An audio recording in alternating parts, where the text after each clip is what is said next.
తనపై నమ్మకంతో కాకినాడ రూరల్ అభ్యర్థిగా ప్రకటించినందుకు జనసేన అధినేత పవన్ కళ్యాణ్కు పంతం నానాజీ ధన్యవాదాలు తెలిపారు. కుల మతాలకు చోటు ఇవ్వకుండా రాజకీయం చేస్తానని చెప్పారు.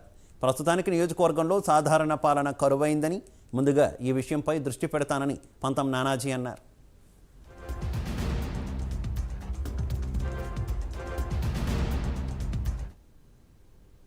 నమస్కారం. చాలా సంతోషం.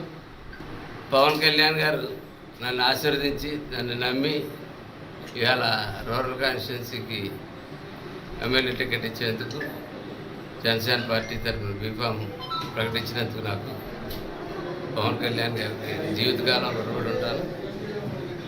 అలాగే మా జనసేన పార్టీతో పొత్తులో ఉన్నటువంటి పార్టీ నాయకుడు చంద్రబాబు నాయుడు గారికి కూడా ధన్యవాదాలు తెలియజేస్తా ఉన్నాను.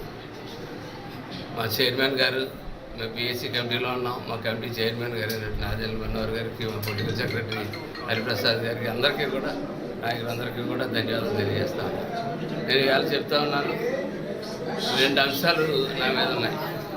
ఒకటి, ఇక్కడ నెగ్గిన తర్వాత నా నియోజకవర్గం యొక్క ప్రజలకి సాధారణ పరిపాలన అన్నది లేకుండా పోయిన పరిస్థితి.